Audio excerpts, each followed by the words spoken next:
Hello everyone, welcome to the current affair session of Gurukul इस online platform के ऊपर तुहाडा बहुत बहुत स्वागत है।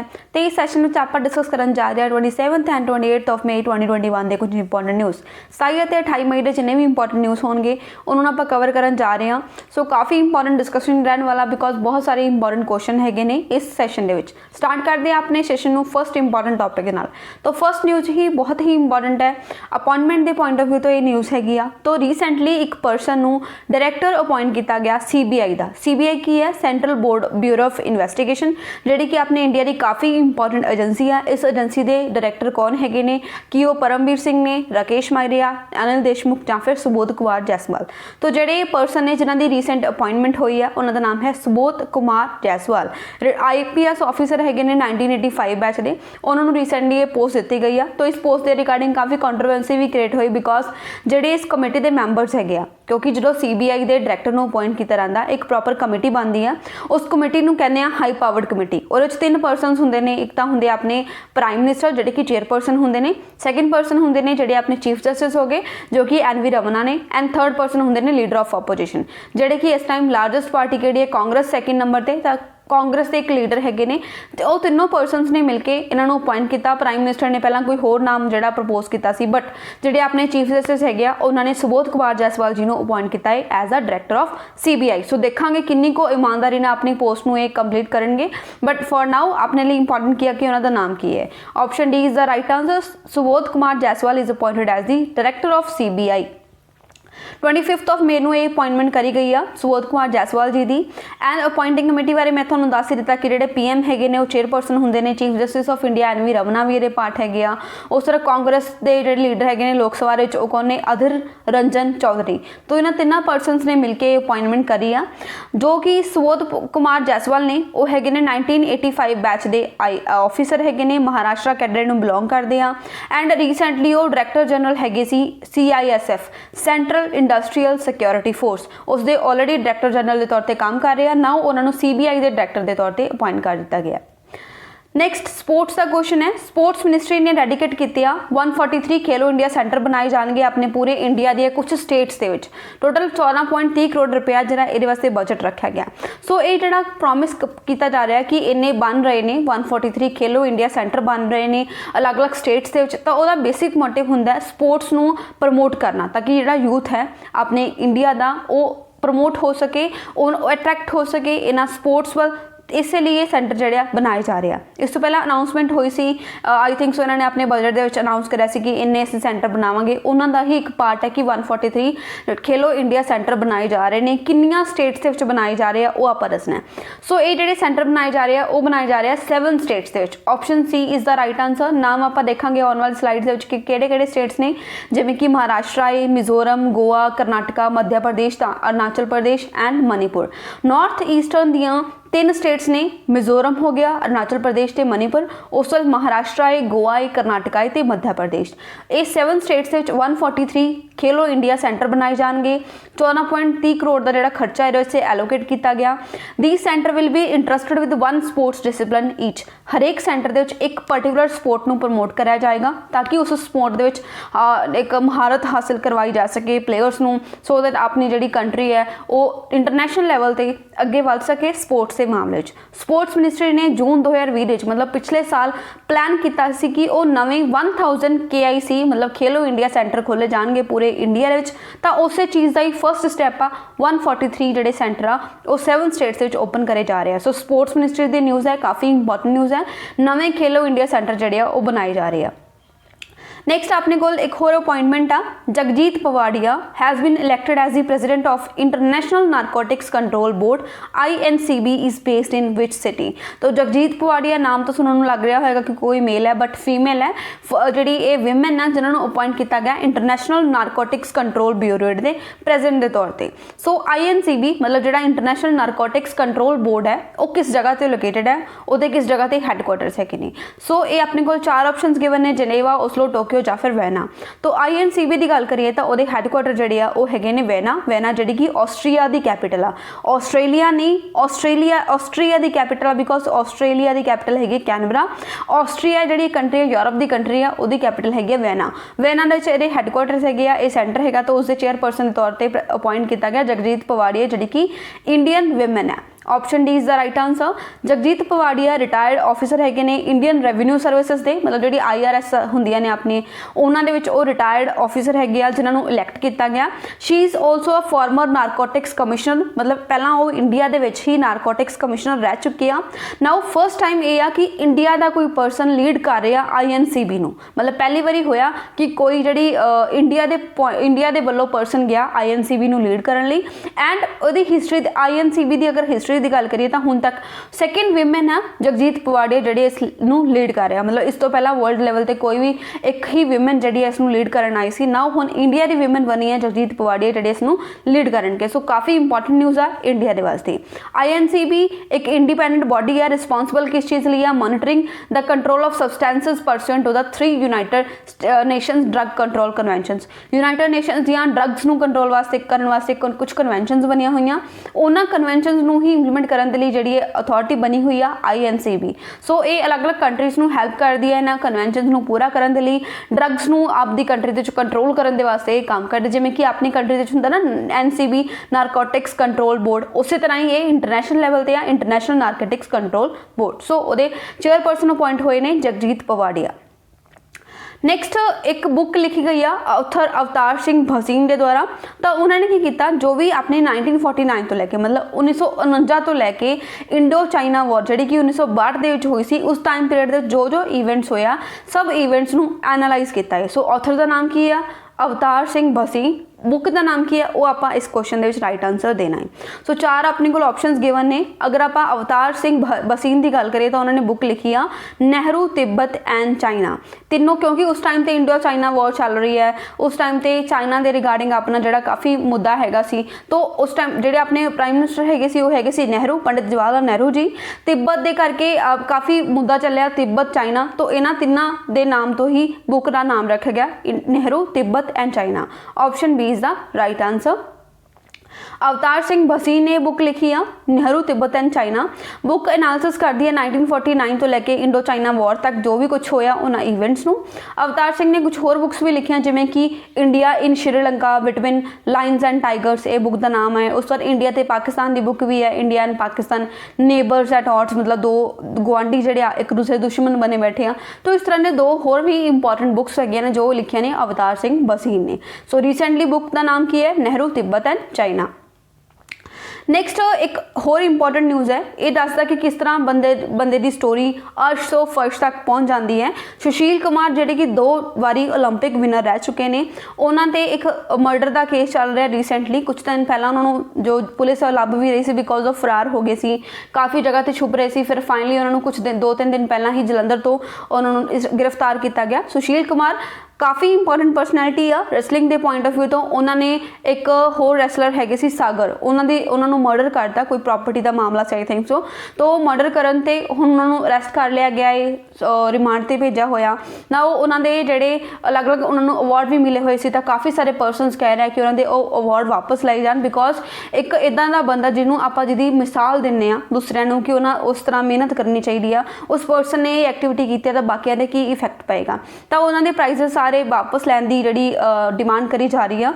आप दसना है कि सुशील कुमार नूं किस साल पद्मश्री अवार्ड मिलिया सी। सो सुशील कुमार नूं जिहड़ा पद्मश्री अवार्ड मिलिया वो मिलिया 2011 दे विच। Option D is the right answer. काफ़ी इंपॉर्टेंट प्लेयर रहे ने अपने टाइम दे, मतलब हुण तक लोग उन्होंने मानते सी। ओलंपिक च कोई एक बारी विनर हासिल बनना ही बहुत मुश्किल की गल हुंदी है। 2-2 बारी उन्होंने ओलंपिक जे विच मैडल जिते ने, होर भी काफ़ी सारे मैडल जिते आ, बट नाउ उन्होंने जिहड़ा करियर है बिल्कुल आई थिंक सो खराब ही हो चुका है। रेलवे बोर्ड ने भी उन्होंने सस्पेंड करता बिकॉज रेलवे ने उन्होंने जॉब दी हुई सी। यही अक्सर होंगे कि कोई प्लेयर अगर अपनी फील्ड में बहुत अच्छा काम करता है तो अलग अलग डिपार्टमेंट्स के उन्होंने जॉब ऑफर हो जाती है। उस तरह ये रेलवे बोर्ड जॉब सी इन्हों की ना उन्होंने सस्पेंड कर दिया गया रेलवे बोर्ड के द्वारा भी। सो ऑप्शन डी अपना राइट आंसर हो गया। 2 टाइम ओलंपिक रहे ने सुशील कुमार जिन्होंने अरैसट कर लिया दिल्ली पुलिस ने। जो एक पर्सन है सी सागर धंकर, उन्होंने मर्डर किया इन्हों के नाल कुछ आई थिंक सो 3-4 पर्सनस ने मिलके इकट्ठे होकर इन्हों का मर्डर किया है। रेलवे ने भी सस्पेंड करता।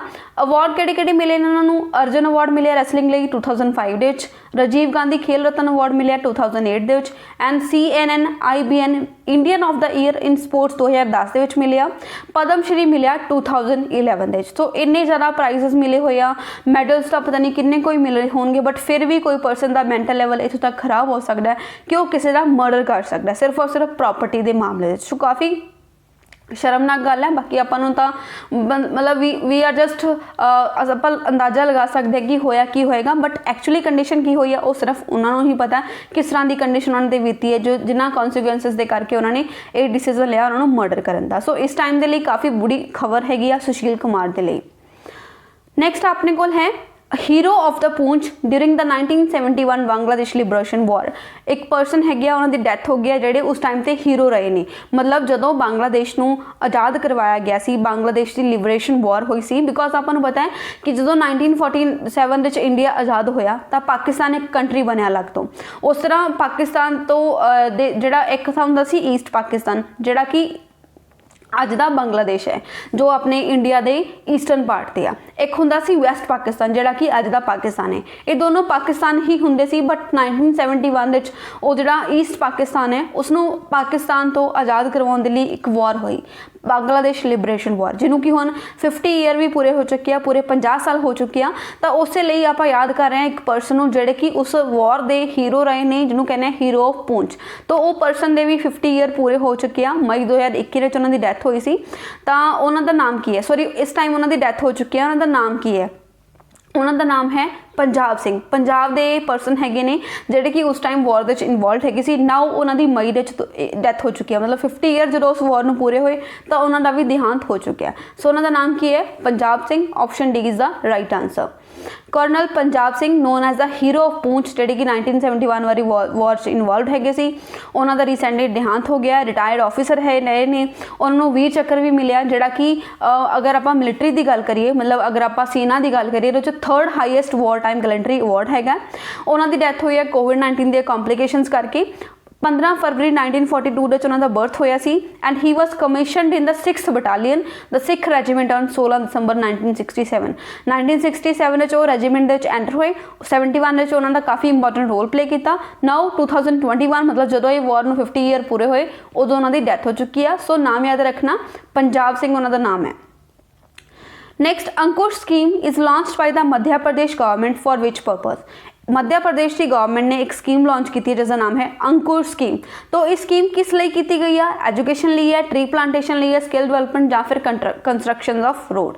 सो जी ये स्कीम है वो लॉन्च की गई है ट्री प्लांटेशन वास्ते। मध्य प्रदेश का काफ़ी अच्छा इनिशिएटिव है कि अगर कोई भी सिटीजन जोड़ा है वो ट्री प्लांट करेगा तो उन्होंने रैकोगनाइज कराया जाएगा। ट्री प्लांटेशन बहुत जरूरी है अज के टाइम पर जो क्लाइमेट बहुत ज़्यादा चेंज हो रहा उस टाइम पर अगर आप अपने लाइक एक साल 1 ट्रीज भी लगा दिए तो वह बहुत अच्छा कॉन्ट्रीब्यूशन रहेगा अपनी सोसाइटी के लिए। मेनली आप जो अपने बर्थडेज वगैरह सैलीब्रेट करते हैं तो उस टाइम पर आप इस काम को इन्वॉल्व कर सकते हैं कि उस दिन आप एक ट्री प्लांट करना तो वो जी अपनी इकोलॉजी है इन्वायरमेंट है उन्होंने मेनटेन करने आप एक हेल्प कर सकते हैं। सो मध्य प्रदेश का इनिशिएटिव है जिसका नाम है अंकुर स्कीम। तो ट्री प्लांटेशन लिए किया गया। Option B is the right answer. Madhya Pradesh की गवर्नमेंट की जी स्कीम हैगी आ जिहदे की citizens will be awarded for planting trees during monsoon season चल रहा। आई थिंक सो कल ही आप डिस्कस कराया कि जो अपने इंडिया इस टाइम मॉनसून होंगे वो कि होंगे साउथ वेस्ट मॉनसून। इस टाइम पर जो भी कोई पर्सन ट्रीज प्लांट करेगा उसनों अवॉर्ड दिते जाएंगे।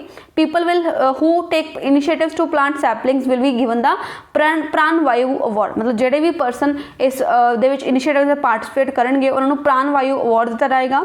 एंड जो इस पार्टिसिपेट करना चाहते हैं मतलब जो इस ट्री प्लांटेशन मिशन पार्टिसिपेट करना चाहते हैं वो वायुदूत ऐप से आपदे आप रजिस्टर करवा सकते हैं। वायुदूत ऐप का नाम है प्राण वायु अवॉर्ड मिलेगा। ट्री प्लांटेशन का जो स्कीम है जिसका नाम है अंकुरित करना किसी बीज को। सो मध्य प्रदेश ने शुरू किया है। मध्य प्रदेश के बारे कुछ फैक्चुअल इन्फॉर्मेशन है। मध्य प्रदेश के सीएम कौन है? शिवराज सिंह चौहान। गवर्नर हैगी Anandiben Patel. Number of district हैगे ने 52, लोक सभा सीट्स 29 एंड राज्यसभा सीट 11। तो इस ਦੇ ਵਿੱਚ ਤੁਹਾਡੇ ਲਈ ਇੱਕ ਛੋਟਾ ਜਿਹਾ ਕੁਐਸਚਨ ਹੈ ਕਿ ਪੰਜਾਬ ਦੇ ਕਿੰਨੇ ਡਿਸਟ੍ਰਿਕਟ ਹੈਗੇ ਨੇ। ਰੀਸੈਂਟਲੀ ਆਪਾਂ ਕੁਐਸਚਨ ਵੀ ਡਿਸਕਸ ਕਰਿਆ ਸੀ ਕਿ ਪੰਜਾਬ ਦੇ ਇੱਕ ਡਿਸਟ੍ਰਿਕਟ ਜਿਹੜੀ ਆ ਉਹਨੂੰ ਇਨਕਰੀਜ਼ ਕੀਤਾ ਗਿਆ। ਤਾਂ ਤੁਹਾਡੇ ਲਈ ਕੁਐਸਚਨ ਹੈ ਕਿੰਨੇ ਇਸ ਟਾਈਮ ਪੰਜਾਬ ਦੇ ਵਿੱਚ ਡਿਸਟ੍ਰਿਕਟ ਹੈਗੇ ਆ। ਨੈਕਸਟ ਆਪਣੇ ਕੋਲ ਕੁਐਸਚਨ ਹੈ ਕਿਹੜੀ ਸਪੇਸ ਏਜੰਸੀ ਜਿਹੜੀ ਆ ਉਹ ਪਲਾਨ ਕਰ ਰਹੀ ਹੈ ਕਿ ਪਹਿਲਾ ਮੋਬਾਈਲ ਰੋਬੋਟ ਭੇਜਿਆ ਜਾਏਗਾ ਮੂਨ ਤੇ 2023 ਦੇ ਵਿੱਚ in search of life and other resources on and below the lunar surface। मतलब मून ਦੇ ਸਰਫੇਸ ਤੇ ਅਗਰ ਕੋਈ ਆਈਸ मतलब ਪਾਣੀ ਦੀ ਅਵੇਲੇਬਿਲਿਟੀ ਹੈ ਉਸ ਚੀਜ਼ ਨੂੰ ਸਟੱਡੀ ਕਰਨ ਦੇ ਲਈ ਇਹ ਜਿਹੜਾ ਮੋਬਾਈਲ ਰੋਬੋਟ ਮੋਬਾਈਲ मतलब ਜਿਹੜਾ ਮੂਵ ਕਰੇਗਾ ਉੱਥੇ ਜਾ ਕੇ ਉਹ ਰੋਬੋਟ ਭੇਜਿਆ ਜਾ ਰਿਹਾ ਕਿਸ ਕੰਟਰੀ ਦੀ ਸਪੇਸ ਏਜੰਸੀ ਦੇ ਦੁਆਰਾ। SpaceX ਹੈ, NASA, Blue Origin ਜਾਂ ਫਿਰ Roscosmos। SpaceX ਜਿਹੜੀ ਕਿ USA ਦੀ ਇੱਕ ਪ੍ਰਾਈਵੇਟ एजेंसी हैगी है जो जिसनों कौन चला रहा है? Elon Musk. नासा भी यूएसए दी ही स्पेस एजेंसी है। ब्लू ओरिजिन भी आई थिंक सो किसी कंट्री दी मेरे दिमाग से इस टाइम नाम नहीं आ। रॉसकॉस्मोस रसिया दी जिहड़ी स्पेस एजेंसी आ। तो नासा जिहड़ी है इसनों भेजन जा रही है रोबोट जिहड़ा कि जाएगा मून ते। मोबाइल रोबोट होएगा उत्थे जाके सैंपल्स कलैक्ट करेगा स्टडी करेगा कि उत्थे आइस की अवेलेबिलिटी हैगी है जां फिर नहीं। सो नासा का एक मिशन है आर्टेमिस ओदा ही एक पार्ट है आर्टेमिस मिशन का जिहदे ਇਹ ਜਿਹੜਾ ਮੋਬਾਈਲ ਰੋਬੋਟ ਭੇਜਿਆ ਜਾ ਰਿਹਾ। ਸੋ option B is the right answer. As part of Artemis program, NASA is planning to send its first mobile robot to the moon in 2023। 2023 ਦੇ ਵਿੱਚ ਭੇਜਿਆ ਜਾ ਰਿਹਾ ਜਿਹੜਾ ਕਿ ਦੇਖੇਗਾ ਕਿ ਜਿਹੜਾ ਮੂਨ ਹੈ ਉਹਦੇ ਸਰਫੇਸ ਤੇ ਜਾਂ ਫਿਰ ਉਹਦੇ ਸਰਫੇਸ ਤੋਂ ਨੀਚੇ ਵੀ ਕਿਤੇ ਆਈਸ ਦੀ ਕੋਈ ਅਵੇਲੇਬਿਲਿਟੀ ਹੈ। Data from the volatiles investigator polar exploration rover ਔਰ ਵਾਈਪਰ ਦੇ ਨਾਮ ਨਾਲ ਵੀ ਜਾਣਦੇ ਆ। ਵਾਈਪਰ ਦੀ ਫੁੱਲ ਫਾਰਮ ਕੀ ਹੋਗੀ? Volatiles investigation polar exploration rover would help the agency map resources at the lunar south pole. जो लूनार है मतलब मून के साउथ पोल से अलग अलग चीज़ों मैप करने हेल्प करेगा। Once on the moon the rover will explore lunar craters using a specialise set of wheels. मतलब ये सारे फीचर्स हैं कि कुछ पहिए वगैरह लगे हुए जोड़े उन्होंने तुरन के हेल्प करेंगे। अलग अलग जोड़े क्रेटर्स आ मून से उन्होंने स्टडी करेगा। सो मून की स्टडी करने ये जो प्रोग्राम है वो लॉन्च किया जा रहा है नासा के द्वारा लॉन्च किया जा रहा है। उनका एक आर्टिमिस प्रोग्राम है वो अंडर ही जो मोबाइल रोबोट है उसनों भेजा जा रहा है नासा के द्वारा। अगले साल भेजा जाएगा मतलब सॉरी 2023 2 साल बाद भेजा जाएगा इस मिशन ਨੂੰ। नासा ਦੇ ਜਿਹੜੇ ਹੈੱਡਕੁਆਰਟਰਸ ਹੈਗੇ ਨੇ ਉਹ ਹੈਗੇ ਨੇ ਵਾਸ਼ਿੰਗਟਨ DC मतलब USA। ਫਾਊਂਡਰ ਹੈਗੇ ਨੇ ਡਵਾਈਟ ਡੀ ਐਸਨਬਰਗ। फाउंडेड ऑन 1 अक्टूबर 1958। 1 अक्टूबर 1958 ਨੂੰ ਇਹ ਜਿਹੜੀ ਏਜੰਸੀ ਆ ਉਹ ਬਣਾਈ ਗਈ ਸੀ नासा। नैक्सट क्वेश्चन अपने को पंजाब के नाल रिलेटेड है। Mohali international hockey stadium in Punjab was renamed after home. Mohali international hockey stadium का नेम चेंज किया जा रहा किस पर्सन के नाम से इसनों रीनेम किया जा रहा। जोड़े पर्सन हैगे ने उन्होंने हॉकी के काफ़ी इंपॉर्टेंट रोल रहा। इंडिया ने जो ओलंपिक जिते सी लंडन के तो उस टाइम तो ये अपनी हॉकी टीम में शामिल हैगे सी। उस बाद 2 होर हेलसिंकी एंड मैलबोर्न के इन्होंने जो गोल्ड जितया इंडिया ने तो उस टाइम भी ये अपनी टीम के पार्ट हैगे सी। उन्होंने पिछले साल 25 मई को देहांत हो गया तो उन्होंने उस डैथ एनिवर्सरी आप ऑबजर्व करदे होए उन्होंने ट्रिब्यूट पे करने के लिए ये जो हॉकी स्टेडियम का नेम है वो रिनेम किया जा रहा। सो उन्होंने नाम की है वो है ने Balbir Singh senior. Balbir Singh senior hockey player है ने जिन्हों का देहांत हो गया सी। सो उस ट्रिब्यूट पे करने वास्ते ये जो नेम चेंज किया जा रहा। Option B is the right answer. The Mohali international hockey stadium in Punjab was dedicated to legendary centre forward Balbir Singh senior. उन्होंने ही डेडिकेटेड है। फर्स्ट डैथ एनिवर्सरी पर काम किया जा रहा। 25 मई 2020 में डैथ हो गई सी उन्होंने।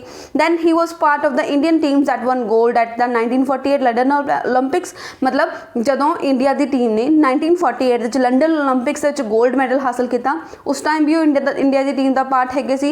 दैन उस बाद हेलसिंकी 1952 जो उन्होंने गोल्ड मैडल जितया तो उदों भी अपनी इंडिया की टीम का पार्ट सी। उस तो बाद 1956 मेलबोर्न जो ओलंपिक्स होए उस टाइम भी वो अपनी टीम का पार्ट हैगे सी। सो काफ़ी इंपॉर्टेंट रोल रहा। लगातार 4 ओलंपिक्स मैडल जितने उन्होंने इंडिया को हेल्प की है। सो इसे चीज़ को ध्यान में रखद हुए उन्होंने नाम से हॉकी स्टेडियम का नाम रीनेम किया जा रहा।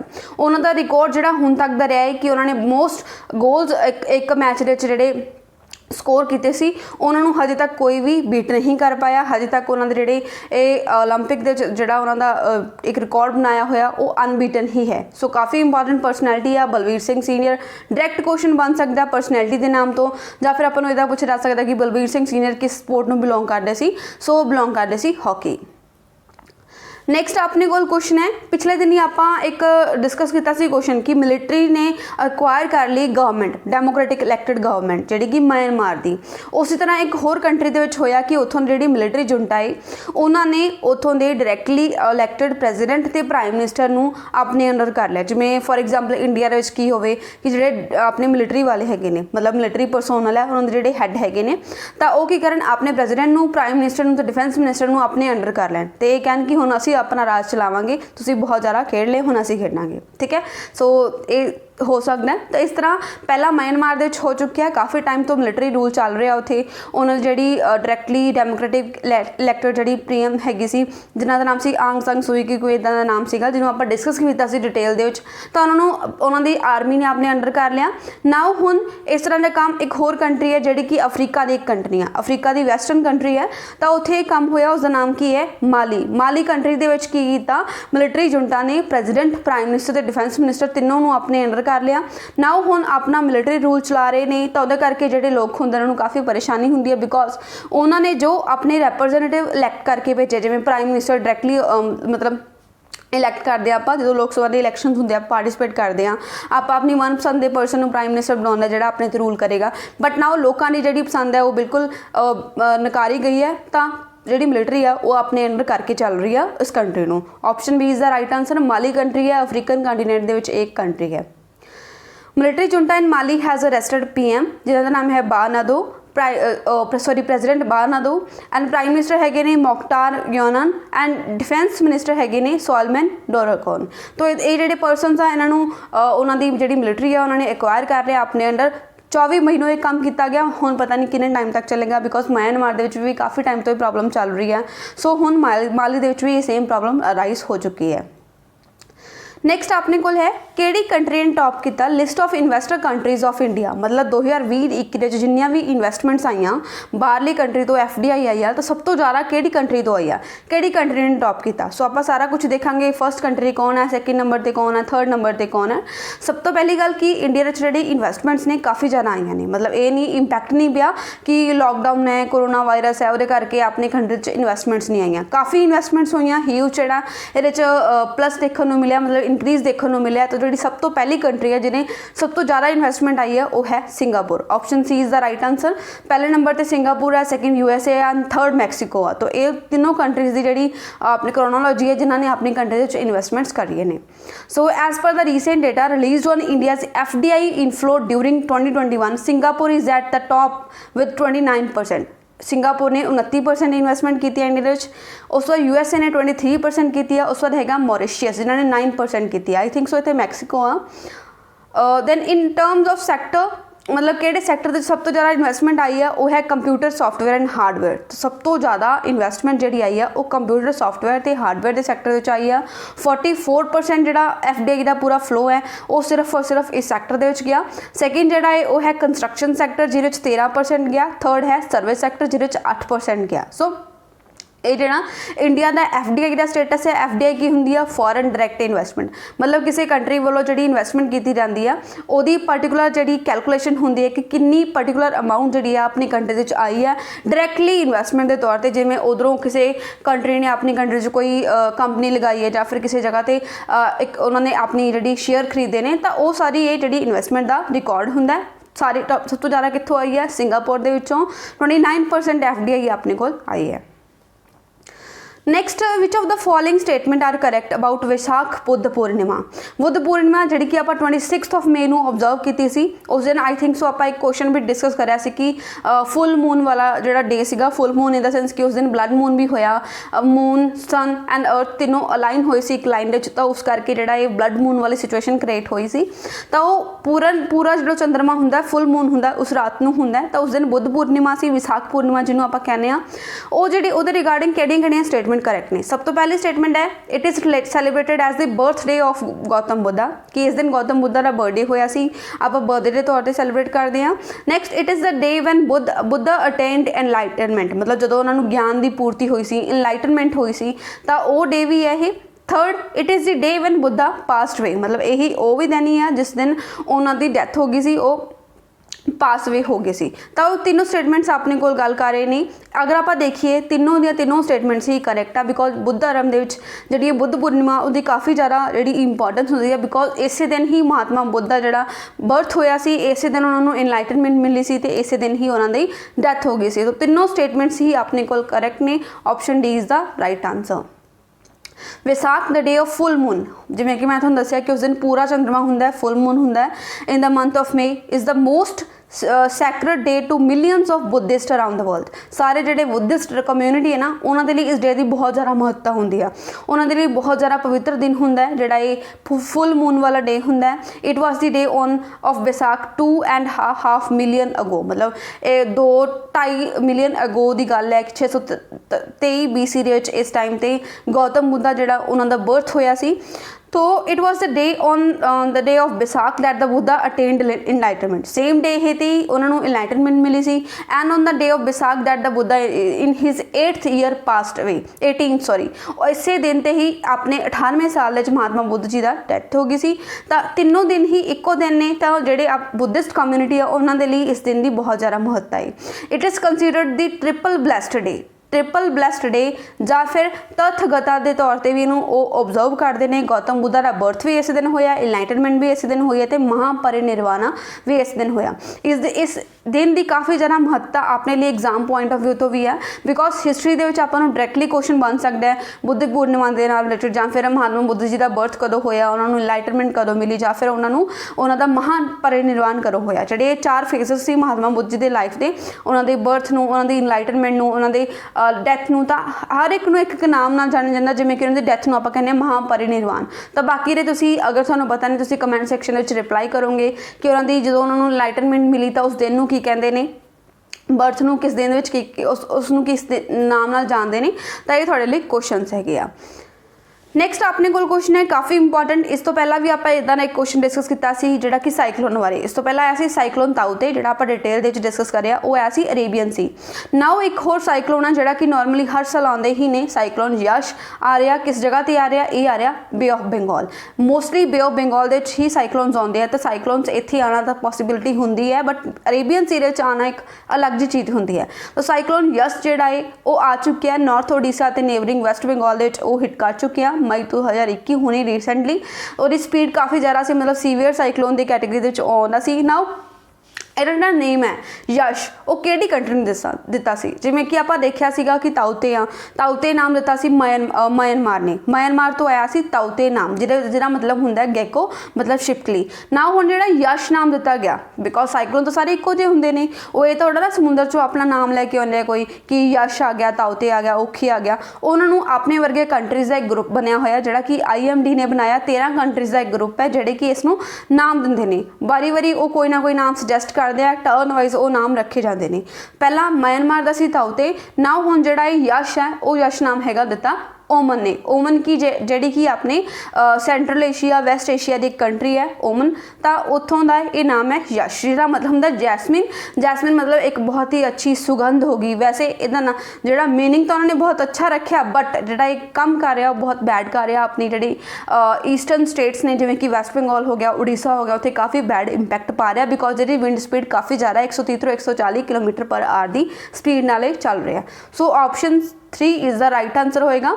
डी नहीं है इत्थे आंसर, इत्थे होएगा ओमन, ऑप्शन सी आंसर, बिकॉज ओमन ने ਇਹਦਾ ਜਿਹੜਾ ਨਾਮ ਉਹ ਸੁਜੈਸਟ ਕੀਤਾ ਹੈ। ਸਾਈਕਲੋਨ ਯਸ਼ ਜਿਹੜਾ ਹੈ ਉਹ ਆ ਚੁੱਕਿਆ ਨਾਰਥ ਓਡੀਸ਼ਾ ਤੇ ਵੈਸਟ ਬੰਗਾਲ ਦੇ ਵਿੱਚ ਹਿੱਟ ਕਰ ਚੁੱਕਿਆ। Location of the landfall was north of Dhamra in Odisha's Bhadrak district. ਮਤਲਬ ਇਹ ਏਰੀਆ ਦੱਸੇ ਹੋਏ ਨੇ ਕਿ ਇਹਨਾਂ ਏਰੀਆਜ਼ ਨੂੰ ਇਫੈਕਟ ਕੀਤਾ, ਜਿਵੇਂ ਕਿ ਬਾਲਾਸੋਰ ਹੋ ਗਿਆ, ਬਹਾਨਾਗਾ ਬਲੌਕ ਹੋ ਗਿਆ, ਇਹਨਾਂ ਕੋਸਟ ਤੇ ਇਹਨੇ ਜਿਹੜਾ ਆਪਦਾ ਜੋ ਵੀ ਅਸਰ ਦਿਖਾਇਆ ਹੈ। ओमन ने ਇਹਦਾ ਨਾਮ ਦਿੱਤਾ Yaas. The word Yaas is said to have originated from the Persian language and it mean jasmine in English.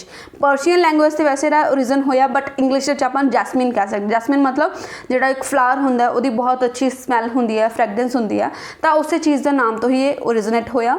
Favourable conditions ਅਗਰ ਆਪਾਂ ਦੇਖੀਏ ਸਾਈਕਲੋਨ ਵਾਸਤੇ ਕੀ ਹੁੰਦੀਆਂ, ਮਤਲਬ ਕਦੋਂ ਸਾਈਕਲੋਨ ਜਨਰੇਟ ਹੁੰਦਾ। ਸਭ ਤੋਂ ਪਹਿਲਾਂ ਜਿਹੜਾ ਸੀ ਦਾ ਟੈਂਪਰੇਚਰ ਆ, ਮਤਲਬ ਜਿੱਥੋਂ ਸਾਈਕਲੋਨ ਜਨਰੇਟ ਹੁੰਦਾ ਉਹ ਟੈਂਪਰੇਚਰ 27 ਡਿਗਰੀ ਸੈਲਸੀਅਸ ਤੋਂ ਉੱਪਰ ਹੋਣਾ ਚਾਹੀਦਾ।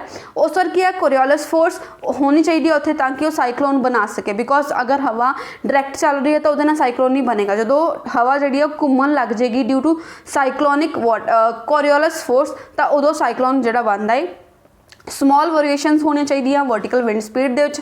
ਦੈਨ ਪ੍ਰੀ ਐਗਜ਼ਿਸਟਿੰਗ ਵੀਕ ਲੋ ਟੈਂਪਰੇਚਰ ਹੋਣਾ ਚਾਹੀਦਾ, ਮਤਲਬ ਜਿਹੜਾ ਸੈਂਟਰ ਆ ਉੱਥੇ ਤਾਂ ਲੋ ਟੈਂਪਰੇਚਰ ਹੋਣਾ ਚਾਹੀਦਾ, ਆਸੇ ਪਾਸੇ ਟੈਂਪਰੇਚਰ ਬਹੁਤ ਜਿਹੜਾ ਕਿ 27 ਡਿਗਰੀ ਤੋਂ ਉੱਪਰ ਹੋਣਾ ਚਾਹੀਦਾ, ਉਦੋਂ ਹੀ ਸਾਈਕਲੋਨ ਦੀ ਕੰਡੀਸ਼ਨ ਜਿਹੜੀ ਆ ਉਹ ਜਨਰੇਟ ਹੁੰਦੀ ਹੈ।